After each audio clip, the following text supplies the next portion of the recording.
My name is Lauren Hayes, and the moment everything snapped wasn't dramatic or loud. It was the exact second I realized my family had chosen to erase me on the one day they promised they wouldn't. When they called my name at my college graduation, I searched the entire stadium for a single familiar face. Nothing. The row-marked family section was untouched, every chair perfectly still, like they'd been waiting for people who never planned to come. I forced myself forward anyway, diploma in hand, telling myself they were late, stuck in traffic, held up by something reasonable. Then my phone buzzed. A video from my mother lit up the screen. Her voice came through bright and careless. "We're celebrating Jason's contract, big day for him." Behind her, everyone was laughing, passing plates around a restaurant table, cheering for my brother like it was some national holiday. Not a single word about me, not even a text saying good luck. Something inside me shifted, quiet, sharp, permanent. I walked out of that stadium without looking back, crossed the parking lot, pushed open the door of the county building across the street, and asked for the paperwork to change my name. No anger, no tears, just a clean break forming in slow motion. I signed the first set of documents before the sun even went down, and I didn't know it yet, but that decision would unravel everything they believed they controlled. Before we go deeper, if you've ever felt overlooked or pushed aside by the people who were supposed to show up for you, stay with me. And if you want more true family drama stories like this, make sure you subscribe so you don't miss what comes next. Years earlier, in that small house in Boulder, everything about my childhood seemed to orbit around expectations that never included me. Lauren Hayes was a name spoken mostly when someone needed something done, not when affection or attention was being handed out. Birthdays came and went without cake, candles, or even a simple acknowledgement. I learned quickly that the day I was born wasn't a date my family cared to remember, at least not compared to the ones marked on the calendar for Jason Hayes and Molly Hayes. When I turned 12, my mother Denise Hayes spent the entire week preparing a massive birthday party for Jason. Balloons filled the living room, neighbors were invited, and trays of food covered every counter. 2 weeks later, on my own birthday, the house was quiet except for the sound of the dishwasher running. My mother walked past me with a laundry basket and said, "Make sure Jason's uniform is ironed. He has a game tomorrow," as if the day meant nothing at all. My dad, Ronald Hayes, didn't look up from the sports channel. Molly tapped her nails along the staircase railing while talking on the phone, barely noticing me standing there with a tiny card I had made for myself. That pattern formed the backbone of my childhood. I wasn't the favorite. I wasn't the middle child balancing chaos. I was simply the one who filled the gaps, the one who kept the wheels turning so the family machine could keep running smoothly. My job was everything no one else wanted to do. I cleaned the yard every Saturday morning, pulled weeds until my back hurt, and raked leaves through the fall while Jason practiced in the driveway and Molly painted her nails on the porch. Inside the house, stacks of dishes, piles of laundry, and the chore list taped to the fridge seemed permanently attached to my name.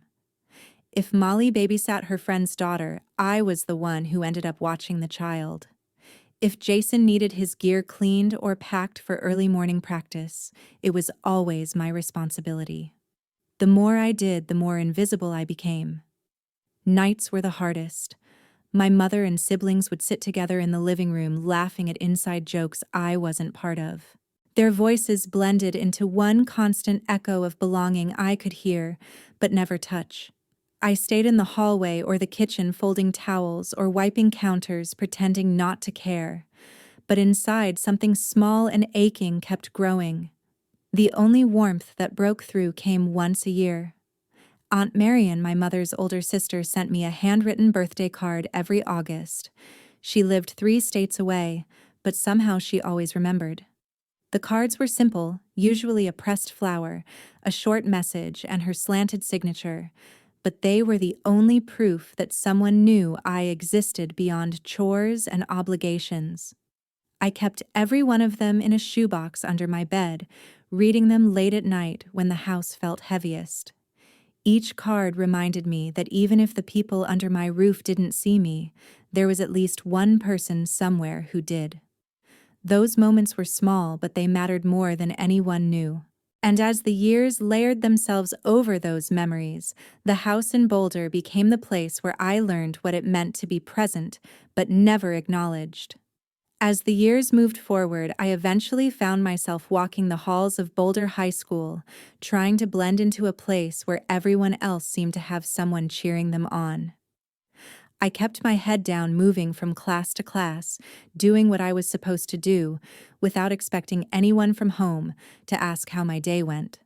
Whenever the school hosted events that mattered to me, whether it was the science fair where I spent nights testing experiments, or the band awards ceremony where I had practiced tirelessly for months, I'd look toward the entrance just in case my family showed up. They never did. After every event, one of my classmates would ask with innocent confusion, "Your family didn't come," and I would force a small laugh, pretending it wasn't strange at all. I didn't want anyone to know how familiar that kind of silence felt. Those moments built something inside me, a kind of quiet endurance I didn't fully understand then. I tried to keep my focus on schoolwork, telling myself that if I held things together, everything else would eventually make sense. But the truth was, the older I got, the clearer it became that the people at home saw me as a reliable extension of the house, rather than someone who needed rest or support. The clearest example happened when I was 17. I remember waking up shivering, even though the room felt warm. My skin was burning, and every breath came with a heavy ache. I checked the thermometer on my nightstand, and it flashed 104 degrees. My body begged me to stay still. But just as I pulled the blankets over my shoulders, my mother, Denise Hayes, pushed the door open and said, "Jason needs his birthday party ready. You can rest later." Her tone left no room to argue. Even through the haze of my fever, I knew I wouldn't be given a choice. I felt dizzy the moment my feet touched the floor, but I followed her into the hallway. The sounds of busy hands moving through the kitchen drifted faintly from downstairs. While she focused on hanging decorations, I was told to gather trash bags, wipe down the counters, and carry boxes to the backyard. Cold sweat dripped down my back as I tried to stay upright. My vision blurred each time I bent down to tie a bag. Still, my mother didn't look over, and my dad didn't question why I was pale and trembling. They were too focused on the celebration to notice anything was wrong. Jason Hayes walked through the kitchen at one point, adjusting the jersey he was planning to wear that evening. He didn't stop or ask why I was struggling to stand. His eyes slid past me as if I were an appliance humming in the corner. The lack of acknowledgement stung more sharply than the fever pulsing through my body. I wasn't expecting a warm conversation, not from him, but I had hoped for at least a brief moment of recognition. I didn't get it. What I remember most clearly from that afternoon is holding a heavy trash bag while leaning against the side of the house, my legs barely supporting me. I could hear laughter floating from the living room, the same pattern of voices that had echoed through my childhood while I stayed in the background. That moment carved itself into me, shaping a wound I carried quietly for years. When high school finally edged toward its end, the idea of leaving home began to feel less like a distant hope and more like a necessary step. College arrived like a door I had been waiting years to walk through, and earning a scholarship in data and compliance felt like proof that I could build something without relying on anyone at home. When I moved to Denver for school, everything about my life shifted. I worked long hours at the campus library shelving books and assisting late-night students, and every paycheck went toward my dorm fees and meals. It was exhausting, but it was the first time every effort I made belonged fully to me. I didn't expect my family to celebrate my acceptance letter, but I still hoped they would care enough to show up when something big happened. When the university announced the annual academic awards ceremony, and I learned I would be receiving my first recognition, I decided to give them a chance. I wrote a long message telling them the date and the time, attaching the official invitation the school provided. I even waited to send it until I convinced myself that maybe, just maybe, this time would be different. A day later, my mother, Denise Hayes, replied with a cheerful, "We're actually heading to Flagstaff that weekend. Jason has an important event, so we already planned the trip." There was no question about whether my ceremony mattered. No hesitation, just a simple announcement that their priorities were already set. My dad, Ronald Hayes, sent a thumbs-up emoji a few minutes later, as if that somehow balanced the decision. Jason Hayes never responded at all. I stared at my phone, rereading the message until the words blurred, then closed it quietly and went back to shelving returns at the library. When the evening of the ceremony finally arrived, I walked into the auditorium with a knot in my stomach. Students were gathered with parents, siblings, grandparents, everyone carrying flowers or cameras. I took my seat alone in the middle section, telling myself it wasn't a big deal. I had gotten used to sitting by myself. Still, a small part of me couldn't help glancing toward the door each time it opened, even though I knew no one familiar would walk through it. When my name was eventually called, I stood up and walked onto the stage, the bright lights making it hard to see the crowd. For a split second, I let myself imagine applause that belonged to me, cheers meant for me, a family smiling somewhere in the back row. As I reached out to take the certificate, my phone vibrated in my pocket.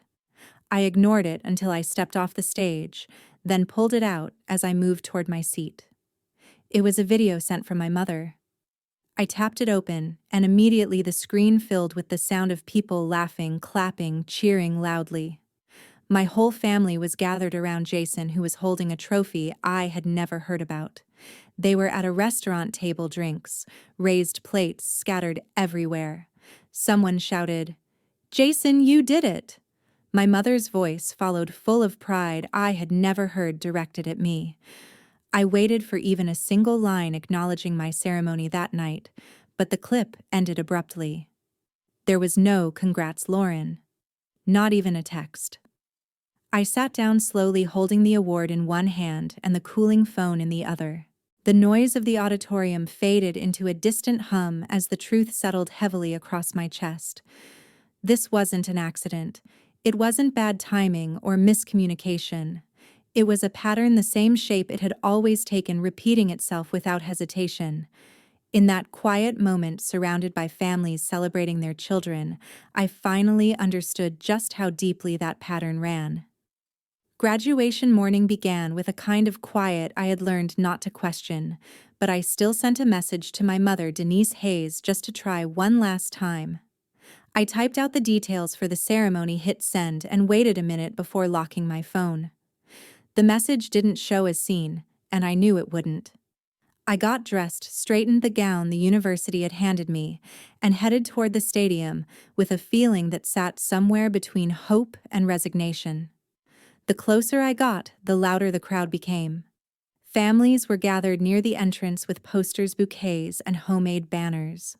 Mothers fixed their children's caps. Fathers snapped pictures. Siblings shouted jokes across the walkway. I stepped through them, moving steadily until I reached the section marked for graduates. My eyes drifted to the bleachers out of habit. The row labeled Hayes Family was empty. The folding chairs sat in a clean line, untouched, the name printed on the sign hanging crooked, as if someone had brushed past without stopping. I took my seat on the field, telling myself not to look again. When the ceremony started, each name echoed through the loudspeakers, followed by cheers from different corners of the stadium. I clapped with everyone else, pretending the sound didn't feel like a reminder of what I didn't have. Eventually, the announcer called Lauren Hayes. I stood, walked toward the stage, glanced up at the seats assigned to my family, and saw nothing but the glare of the sun hitting empty metal rails. No hands waving, no cameras raised, not even a late arrival. I accepted my diploma, shook the dean's hand, and stepped back into the line of students. I kept my face calm, but my chest tightened as applause erupted for the next person. After the last graduate crossed the stage, crowds spilled onto the field. Parents hugged their kids, friends gathered for photos, and everyone seemed surrounded by someone who had shown up for them. I walked toward the edge of the stadium, finding a quiet spot near a lamppost, and pulled out my phone. A new message waited from my mother. It was a video. I opened it, and immediately the screen filled with clinking glasses and loud voices. My entire family was gathered around Jason Hayes at a restaurant table, dressed nicely, smiling, laughing. My mother's voice cut through the noise, bright and exaggerated. "We're celebrating Jason's contract big day," someone shouted for a toast. Another person joked about future successes. I watched the clip until it ended abruptly, leaving the screen black, except for the small replay arrow. There was no text attached. No question about how my ceremony had gone. No acknowledgement that they had missed it. Not even a rushed excuse. I stood there gripping my phone, feeling the heat of the pavement through my shoes while something cold spread slowly across my chest. I wasn't surprised, but the finality of it settled deeper than before. The pattern wasn't subtle anymore. It was carved into the shape of my entire life. I walked to my car without looking back at the stadium. The sun had already started to dip, and by the time I pulled onto the main road, a decision formed with a clarity I couldn't ignore. I drove straight to the county office downtown, parked, and walked inside. The building was nearly empty, the fluorescent lights buzzing softly overhead. A clerk at the counter asked what I needed, and I said, "Name change petition." She handed me the stack of forms, and I sat at the nearest table. My hand didn't shake when I picked up the pen. Line by line, signature by signature, I filled out the paperwork until only one blank remained. When I wrote the new name that I chose for myself, the ink pressed smoothly into the page, marking the first decision in my life that belonged entirely to me. Moving to Seattle felt less like a relocation and more like stepping into a version of my life that had been waiting for me to finally arrive. The job offer came 2 months after I filed the petition, and accepting it was the easiest decision I had made in years. When the plane touched down, I carried nothing but 2 suitcases, a folder with my updated documents, and the determination to start over without hesitation. My new apartment in Capitol Hill was small, a 1-bedroom above a coffee shop, but the moment I unlocked the door, I knew it was mine, in a way no place in Boulder or Denver had ever been. I spent the first weekend assembling furniture, stacking dishes in the cabinets, and arranging the living room until everything felt steady. Every item was something I had chosen, paid for, and brought into my life on purpose. Updating my information became a full-time task of its own. I changed my bank accounts first, then my email, then every login attached to the name I no longer claimed. Each time I typed the new name, I felt something tighten and then loosen in my chest, like acknowledging a wound that was finally allowed to heal. My old phone, the one linked to my family, stayed powered off in the kitchen drawer until one afternoon I plugged it in just to clear the notifications. Dozens of messages appeared instantly. My mother, Denise Hayes, had sent a stream of texts ranging from confused to annoyed. My dad, Ronald Hayes, had tried calling several times. Jason Hayes sent a single line that said, "Mom's freaking out. Call her."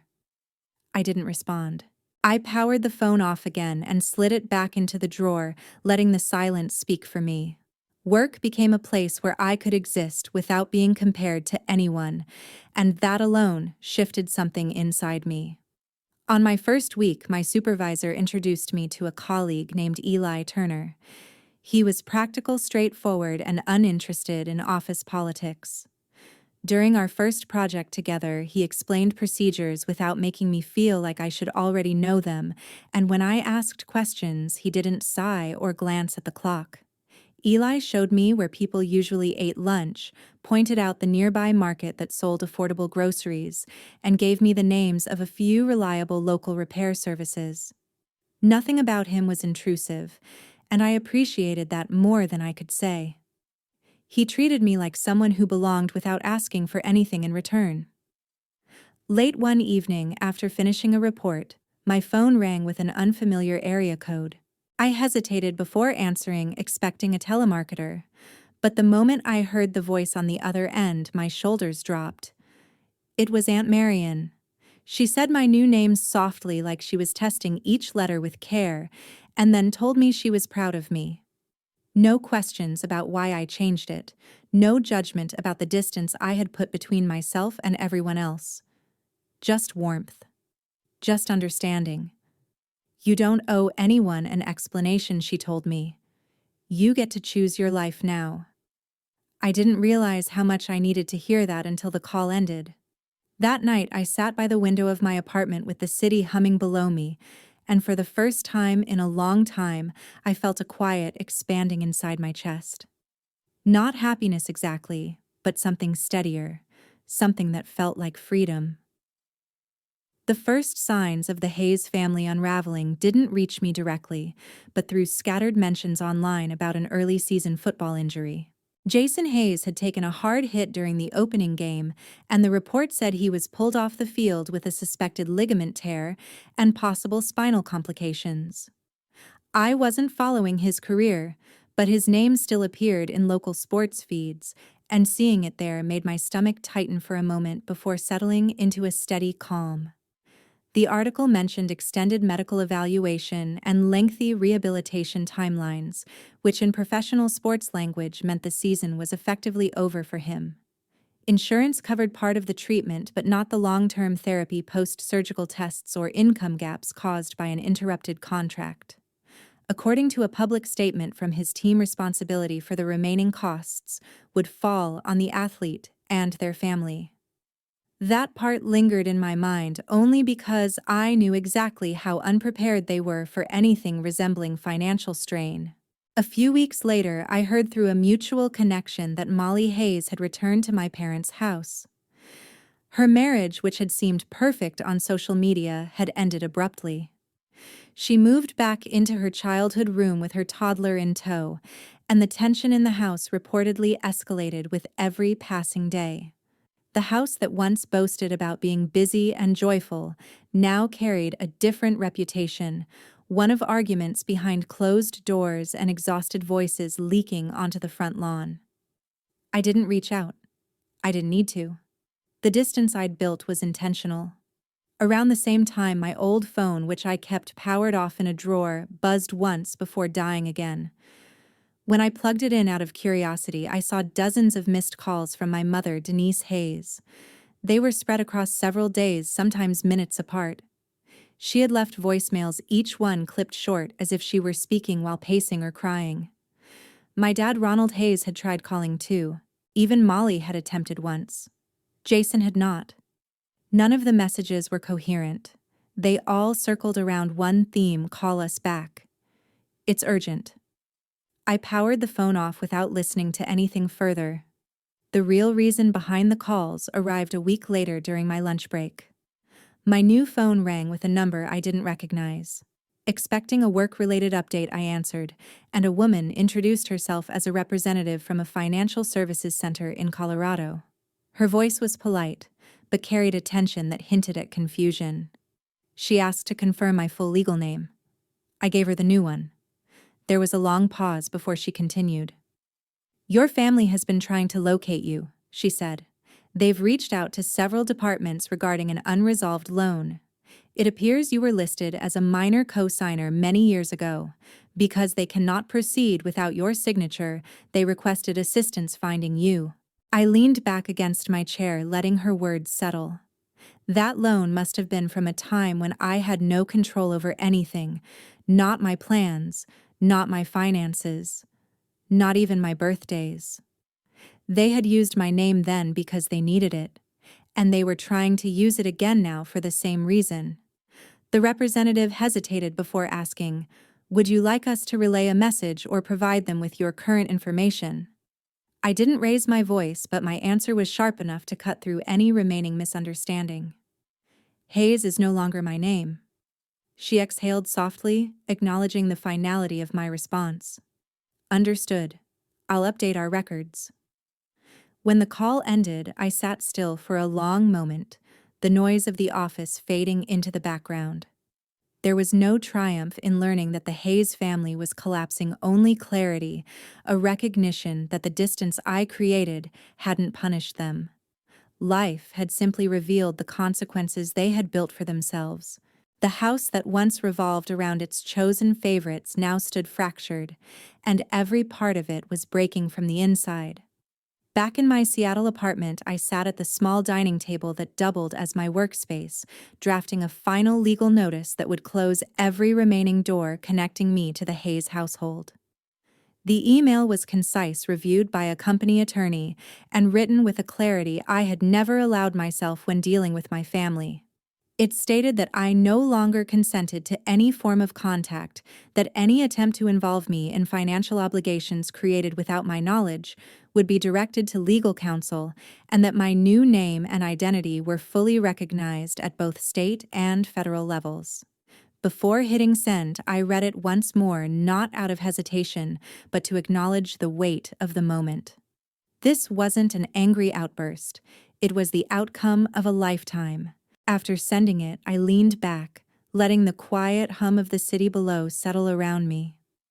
My mind drifted through the path that brought me here, not as a montage, but as a steady line of memories that shaped every part of who I became. A forgotten birthday, where I sat at the edge of a noisy living room waiting for a cake that never came. A night at 17, when I stood barefoot on the cold kitchen tile with a soaring fever holding a trash bag, while Jason's friends gathered in the backyard. A stadium full of cheering families where my name echoed once into an empty row, reserved for people who never intended to show up. And later, the evening, I parked outside the county building, hands still shaking from the ceremony, signing a name that felt like stepping out of a burning house. I didn't revisit those memories with bitterness. I revisited them with understanding. My family had built a world that revolved around the people they favored, and I had been raised at its edge, expected to clap on cue, but never take up space. When things went wrong for them, they didn't reach out because they cared. They reached out because they needed something. And once I understood that their absence at every milestone felt less like cruelty and more like a truth, I finally had the courage to face. Their last messages were filled with excuses, accusations, and reframed versions of the past designed to shift the blame. I didn't reply. There was no version of their reasoning that could erase the years I spent trying to earn affection that was never meant for me. Sitting in that apartment, I realized something simple: cutting ties wasn't revenge, it was survival. It was choosing to step out of a cycle that would never change, no matter how patient or forgiving I tried to be. And it was recognizing that family isn't defined by matching last names. It's defined by the people who show up without being asked, who value your presence, without using your name, when it benefits them. My path forward felt steadier than anything behind me. I was finally living as someone I chose to be, not someone assigned a role she never agreed to. And for the first time, I felt the fullness of breathing without waiting for the next disappointment. If you've stayed with me to the end of this story, thank you. Your time matters to me more than the years I spent giving mine to people who never appreciated it.